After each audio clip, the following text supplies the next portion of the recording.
Pinakamatapang na Vice President ng Pilipinas, hindi pa rin sumipot sa NBI. Ito ang pahayag ng kanyang abogado. Sir, dati mo si VP? Darating lang po ba? Yun lang yung tanong, sir, na marami. Darating po ba Hindi siya siya sa- darating eh, hindi darating. Yun lang ako, hanggang doon lang ako hanggang doon lang. Oo. In the future, sir, possible... Kaya lang si Judge, no? In the future, possible pa ba siya dumating? In the future, possible pa siya dumating? Wala akong masasabi. Hindi ko masasabi yun. Kami nang bahala doon na titignan namin yung statement niya. Kami nang bahala doon. No? Ano kaya ang nangyari? Bakit kaya hindi umattend si VP Sara sa patawag muli ng NBI sa kanya? Ano kaya ang pinakadahilan niya? Bakit hindi niya sinisipot ang sabpina ng NBI sa kanya? Sabi niya, meron daw death threat ang buhay niya. Sabi niya pa, nanganganib daw ang buhay niya. Kung ganon, bakit hindi niya sinisipot ang NBI? Bakit panay ang iwas niya sa NBI kung talagang may banta ang kanyang buhay? Saan ka nga naman nakakita? Isang matapang na Vice President. Ang tatay niya ay ubod ng tapang at pumapatay ng tao. Tapos sasabihin niya may banta raw sa kanyang buhay. Sino naman kayang siraulo ang magbabanta sa kanyang buhay?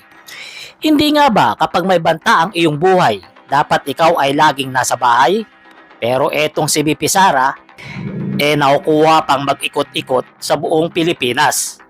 Andun na nga tayo na siya ang Vice President at trabaho niya yan. Hindi ba trabaho niya rin ang harapin ang mga patawag sa kanya dahil nga Vice President siya? Hindi ba karapatan ng taong bayan malaman kung ano ang katotohanan at hindi yung inililihim lang? Dahil sa hindi niya pagsipot na ito, iniisip ng maraming Pilipino na duwag talaga itong si VP Sara. Pinapatunayan lamang niya na talagang mahina ang kanyang isip at utak dahil kung walang advance question, hindi na talaga siya sisipot.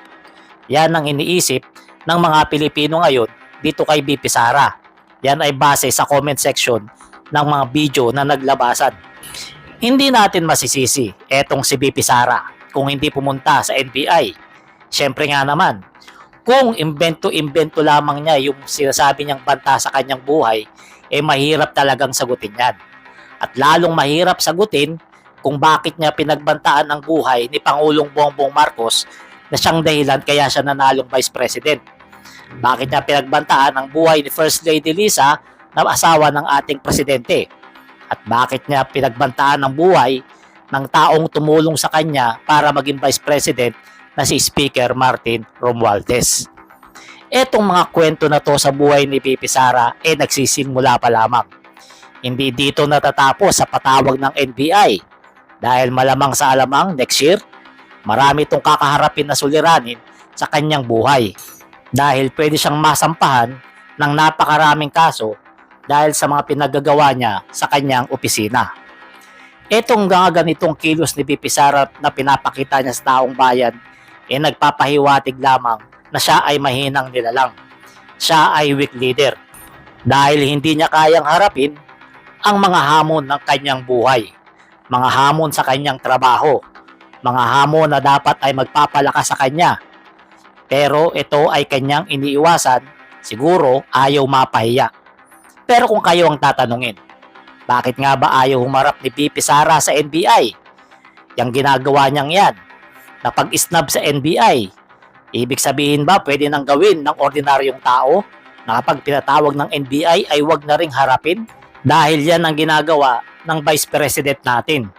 Iniiwasan niya, ini-snub niya ang patawag ng NBI sa kanya. Kayo, anong sa tingin nyo? Haharapin niya pa kaya etong NBI? O talagang mabubuhay na lamang ito sa kaduwagan si VP Sara? Comment nyo na lang inyong reaction para ating mapag-usapan. Salamat.